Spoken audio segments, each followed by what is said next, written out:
Grosse nouveauté dans les programmes d'apprentissage du norvégien en français, c'est qu'à partir de la rentrée, il y aura 2 heures de cours par mois en visio. Ce sera inclus dans les mêmes formules, donc pour le même prix, rien ne change. Simplement, il y aura 1 heure de cours toutes les 2 semaines pour pouvoir vous aider à parler norvégien. Je vous invite à aller écouter l'épisode précédent dans lequel je vous explique vraiment pourquoi j'ai ajouté cette option et puis le détail de ce qu'il y aura dans les cours. Certains d'entre vous ont peut-être mal interprété certaines phrases que j'ai pu dire dans quelques vidéos, dans quelques podcasts ou dans certains points de la formation. C'est-à-dire que j'expliquais que pour les niveaux vraiment tout débutant, quand on commence vraiment niveau A0 et A1, je disais de pas forcément se focaliser sur le fait de parler. Je m'explique. Certaines écoles, certaines structures mettent l'accent sur le parler à tel point qu'ils en occultent en fait tout le reste, c'est-à-dire que certains ont le discours un peu de on s'en fout de la grammaire, on s'en fout de la structure des phrases, de la syntaxe, etc. Pour parler une langue, il faut parler, on s'en fout de faire des erreurs, il faut parler. Alors, je ne suis pas tout à fait d'accord avec cette démarche pour plusieurs points, et je vous explique pourquoi. Évidemment qu'il est important, très important, indispensable de parler une langue. Le but en apprenant une langue, c'est de la parler. Évidemment que mon conseil, c'est absolument pas de ne pas parler. Simplement, quand on commence une langue, à mon avis, pour bien avancer, pour avancer de façon plus efficace et plus sereinement, il faut quand même respecter certaines étapes. C'est-à-dire que selon moi, il faut quand même apprendre les règles de base de grammaire de la langue, c'est-à-dire comment on construit une phrase, où est-ce qu'on place le verbe, le sujet, etc. Ça peut paraître un peu basique, mais c'est vrai qu'en norvégien, il y a quelques petites règles qui diffèrent par rapport à l'orthographe et à la syntaxe française. Donc si on n'apprend pas ça tout de suite, du coup, on va mal formuler les phrases. Et apprendre une langue, c'est pas simplement apprendre du vocabulaire et parler et on s'en fout si on fait des fautes et on s'en fout, faut parler. Non, pourquoi ? Parce que c'est ce que j'ai fait.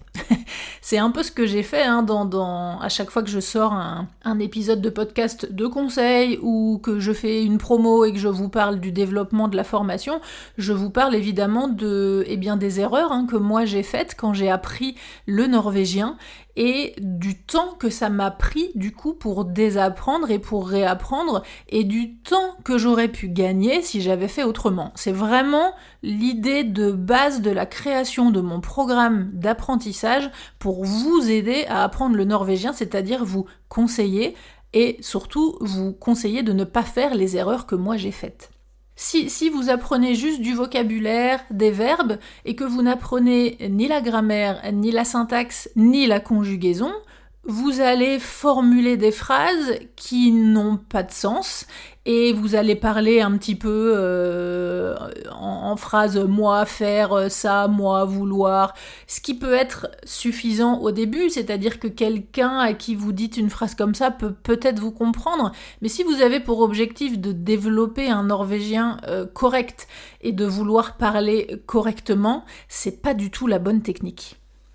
C'est donc dans ce sens que je recommande au tout début, mais ce tout début, il est court, il va assez vite, c'est vraiment pour vraiment juste le niveau, je dirais A0 et A1.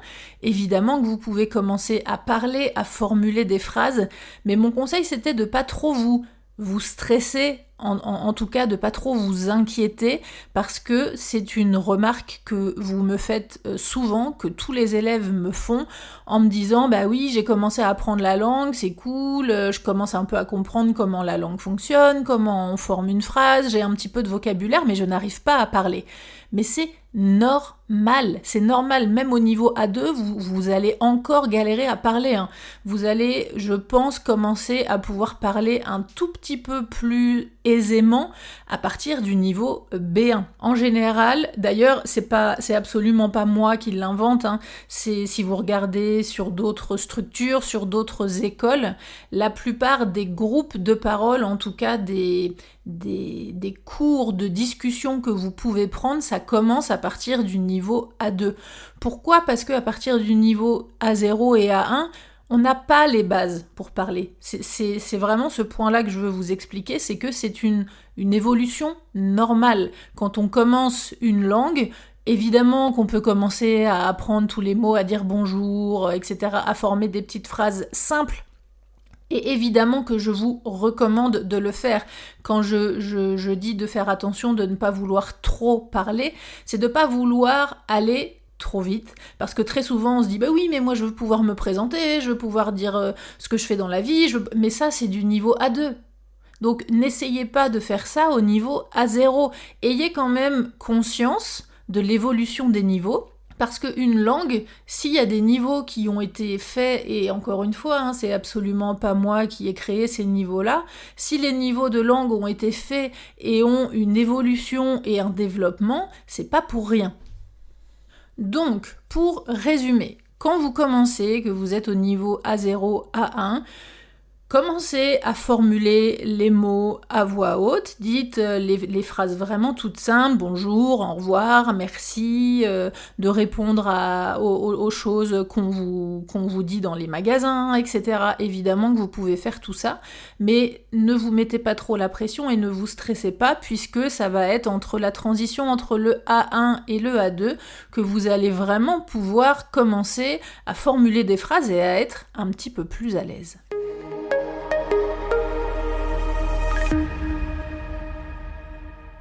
Il y a plein de bénéfices et plein d'avantages à apprendre une nouvelle langue. Vous allez développer votre cerveau, développer votre attention, développer votre réactivité et surtout développer votre mémoire. Je vous prépare plusieurs autres épisodes pour vous donner des conseils. Je vous parlerai justement des bénéfices qui ont été prouvés quand on apprend une nouvelle langue. Et je vous prépare aussi un épisode avec plein de tips et de conseils pour apprendre à mieux mémoriser. C'est vrai que l'une des difficultés dans l'apprentissage du norvégien, c'est la prononciation.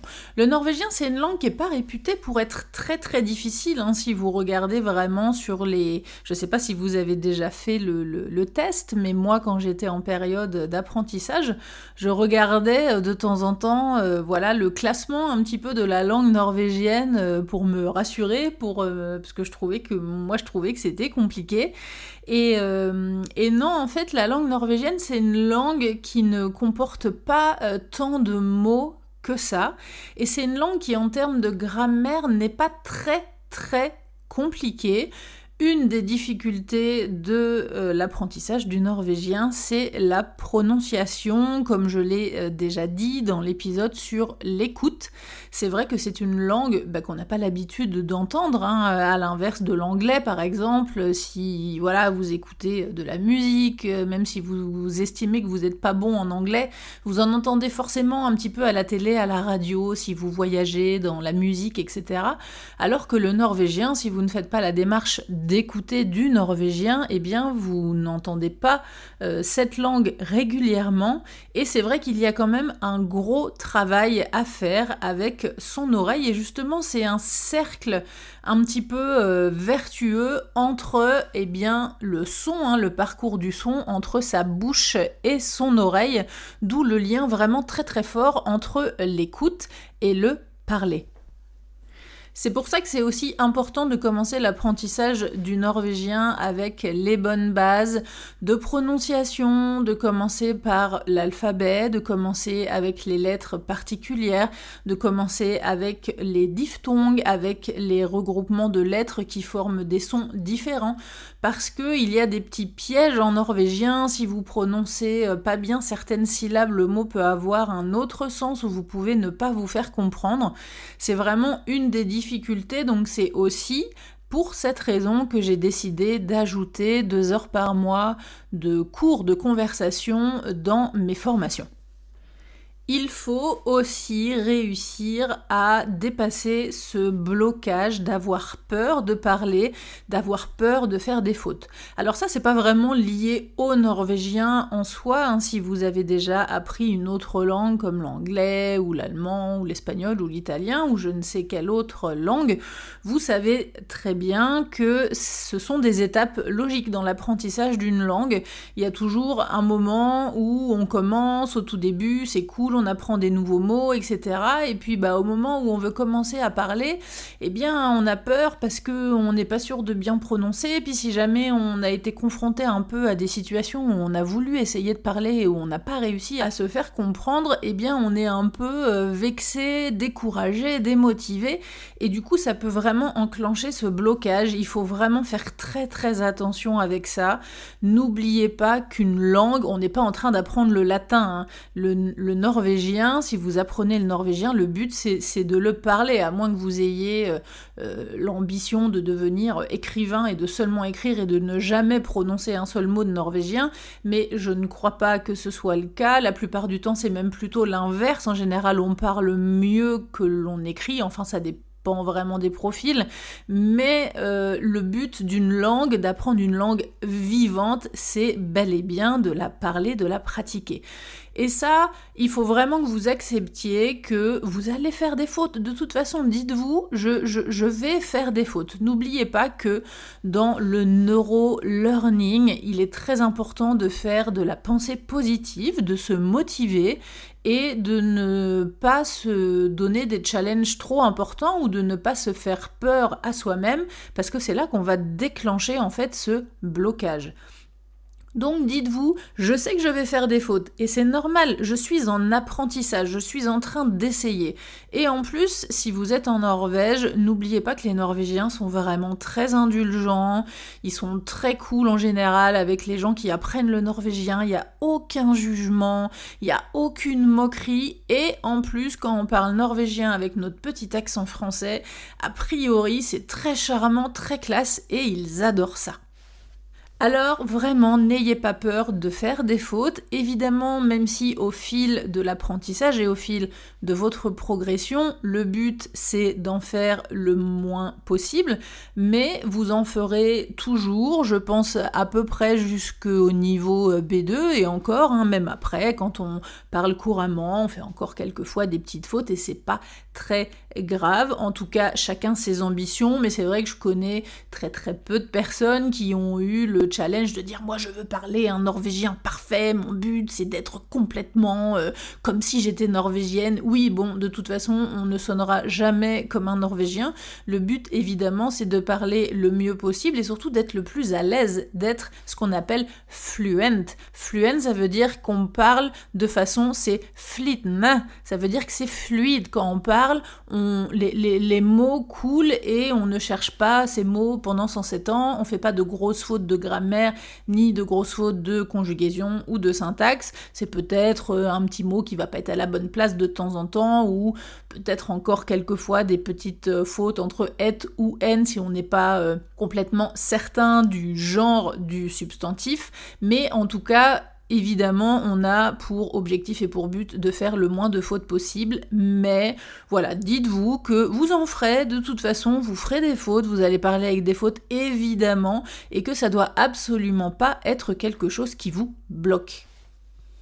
Encore une fois, en pensée positive et en neuro-learning, répétez-vous que vous êtes en apprentissage, vous êtes en train d'apprendre quelque chose. Donc évidemment que quand on apprend quelque chose, on ne le fait pas parfaitement, sinon ça sert à rien d'apprendre, sinon il n'y aurait pas de professeur. Moi je donne des cours de chant, je donne des cours de norvégien, je donne des cours de français. Jamais je ne me suis moquée d'un élève parce qu'il chantait pas bien, ou il avait pas de technique vocale, ou il savait pas bien respirer, au contraire. Je vais me dire, ah bah là, tu vois, c'est super intéressant parce que moi, je vais pouvoir t'apprendre ça, ça, ça et ça, et tu vas voir, ça va tout changer après. Tu vas être carrément plus à l'aise. Et limite, en tant que professeur, plus on a entre guillemets, de choses à apprendre à l'élève, plus on sait qu'on va le faire progresser. Et moi, mon plus gros plaisir, quand j'ai des élèves en cours de chant qui arrivent et qui ont une jolie voix, mais qui n'ont aucune technique, et que leur progression, elle est mais flagrante et fulgurante, parce que du coup, eh bien, ils sont hyper intéressés, hyper passionnés, ils appliquent tous les conseils que je leur donne. Et si on travaille sur la respiration, sur la technique, sur l'oreille, sur l'écoute, etc., eh bien on progresse très très vite. Pour moi, en tant que professeur, mais c'est un bonheur. Donc n'oubliez pas que, mais c'est valable pour tout, hein, c'est pas pour l'apprentissage d'une langue, ou j'en sais rien. Quand vous commencez un nouveau sport et que vous êtes tout content parce que vous allez vous mettre, je sais pas moi, à faire du patin à glace, mais que bon, vous voulez apprendre parce que vous savez pas et que vous prenez des cours, bien, le but c'est d'apprendre. Donc évidemment que le prof, il sait très bien que si vous étiez patineur olympique, vous auriez pas besoin de cours. Donc il faut vraiment remettre son cerveau à zéro et lui dire « Ok, tu es en train d'apprendre, donc c'est ok de faire des erreurs et c'est ok de pas tout savoir, évidemment. »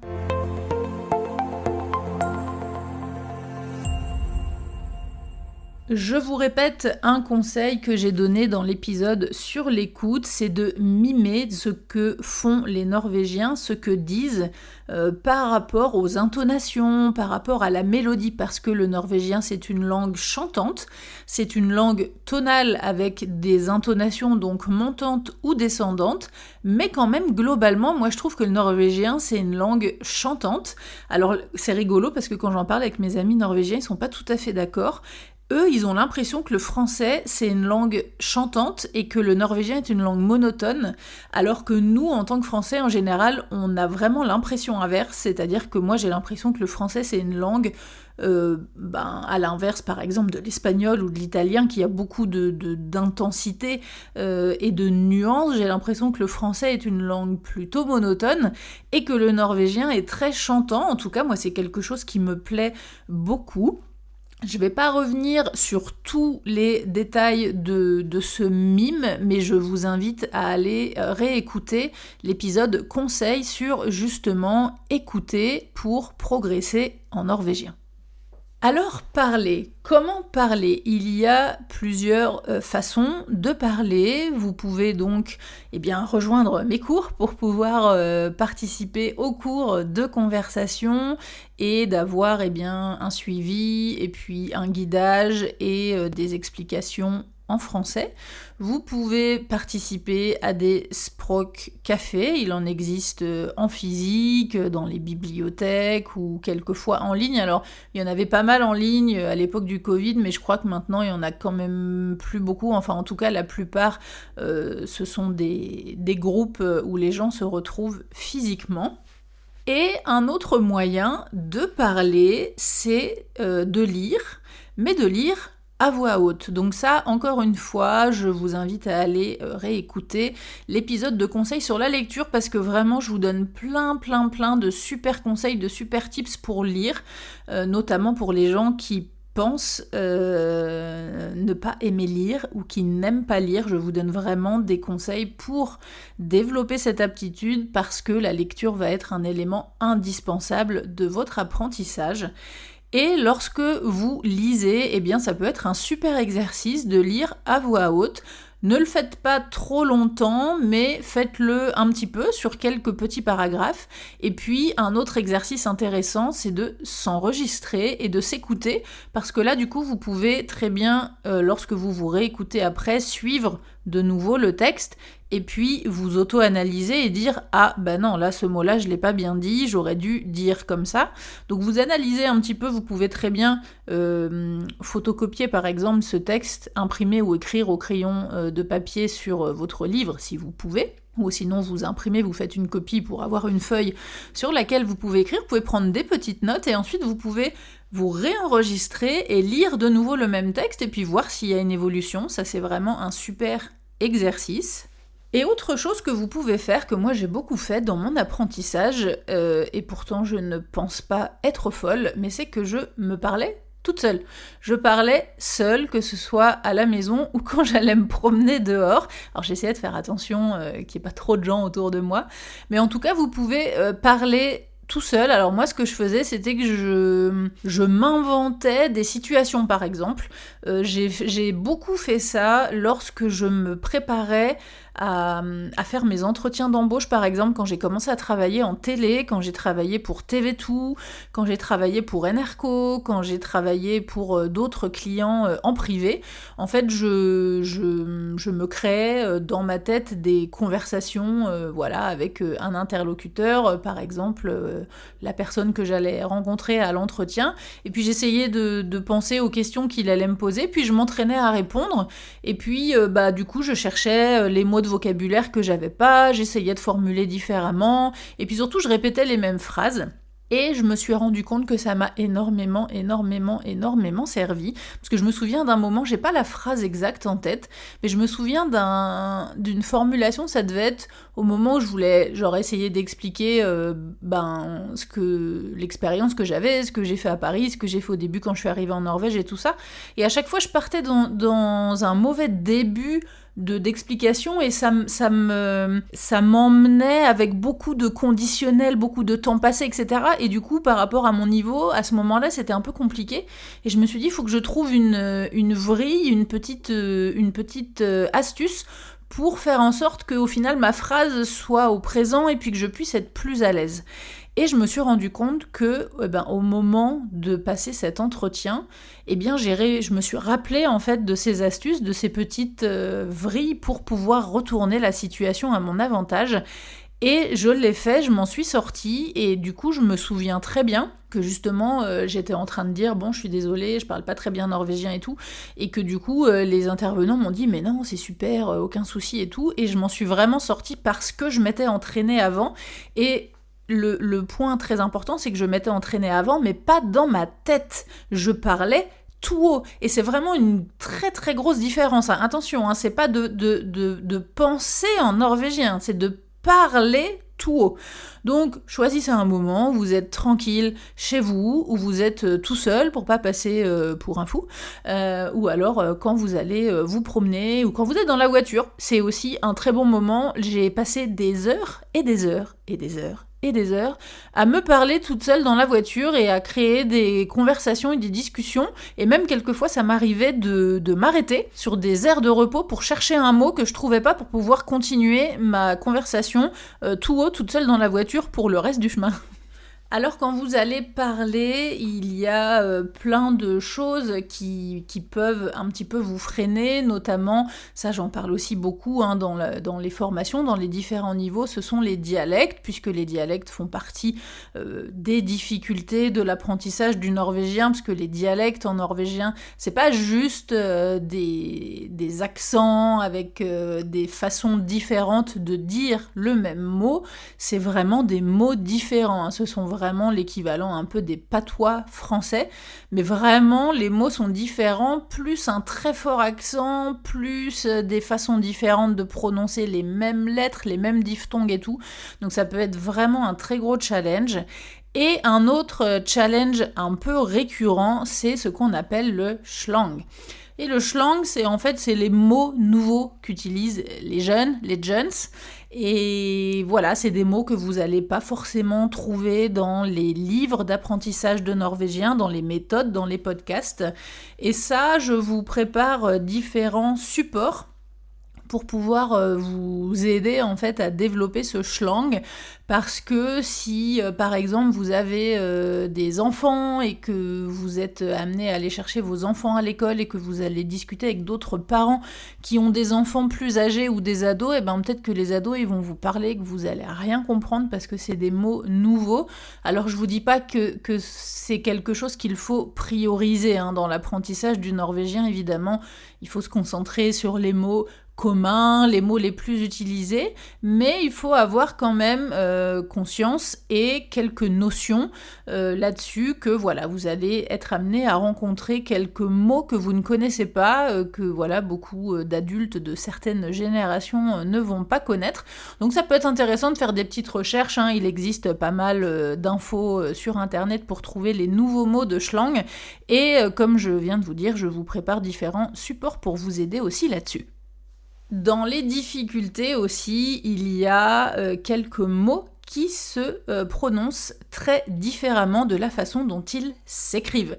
J'en ai fait une vidéo YouTube que je vous remets en description du podcast, mais c'est vrai que je prends toujours cet exemple-là parce que c'est vraiment un exemple qui m'a marqué, mais c'est vrai que j'entendais très souvent quand je regardais la télé, quand j'écoutais des podcasts, où les gens que j'entendais autour de moi, j'entendais ce mot « ontli ».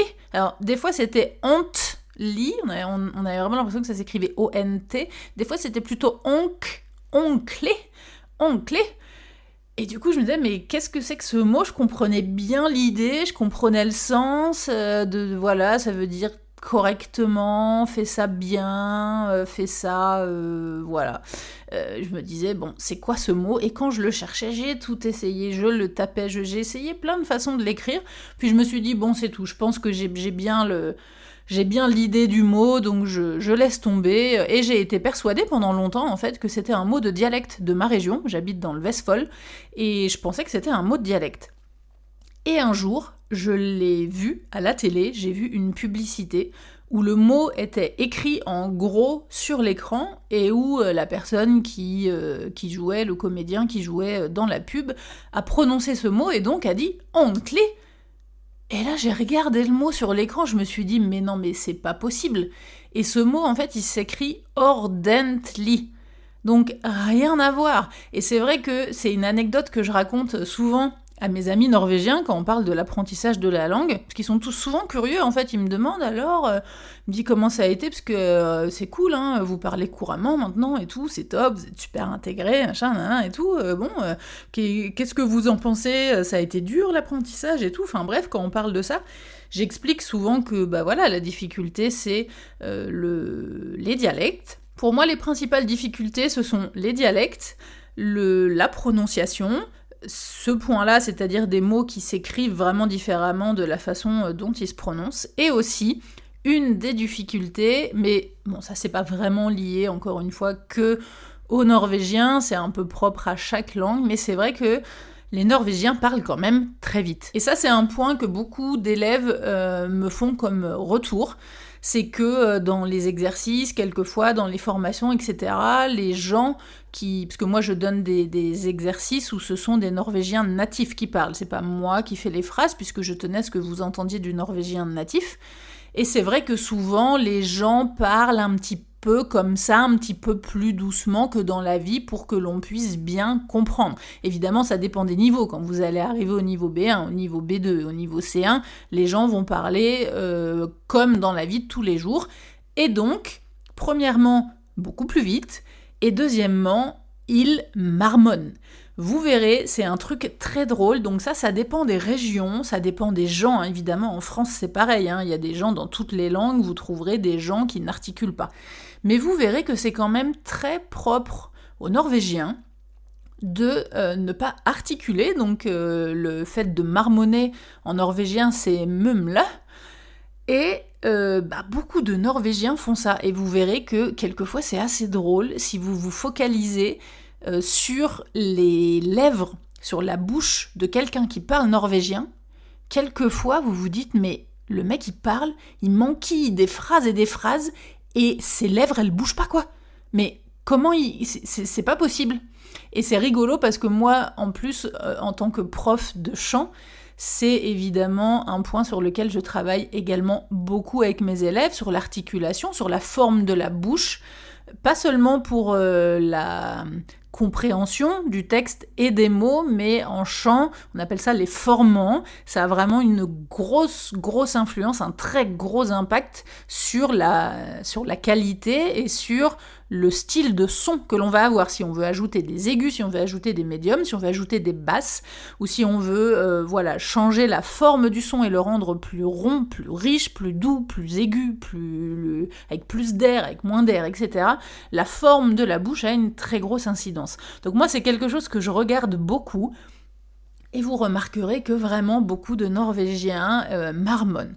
Donc c'est vrai que si c'est quelqu'un qui a un dialecte assez compliqué, qui parle vite et qui marmonne, ça peut être difficile. Mais ce qui est très cool avec les Norvégiens, c'est que quand même, la plupart du temps, quand ils voient qu'ils sont en train de s'adresser à quelqu'un qui apprend le norvégien, qui est un peu débutant, souvent quand même ils font l'effort, ils font attention, ils vont articuler un peu plus, ils vont parler plus doucement. Moi je connais plein d'amis norvégiens maintenant qui m'expliquent qui me disent que oui, au début quand on parlait ensemble, ils faisaient attention. S'ils avaient un dialecte, ils faisaient attention à ne pas trop l'utiliser parce que les gens qui ont des dialectes, la plupart du temps, peuvent ne pas l'utiliser, c'est un choix, ça dépend des générations. Les personnes un peu plus âgées ont plus de difficultés à se passer de ce dialecte, mais les personnes un petit peu plus jeunes peuvent en général faire le choix d'utiliser leur dialecte ou pas. Donc c'est vrai qu'en général les Norvégiens ils font attention quand même, ils essayent de parler un peu plus doucement et de faire l'effort. Donc ne vous inquiétez pas, lancez-vous,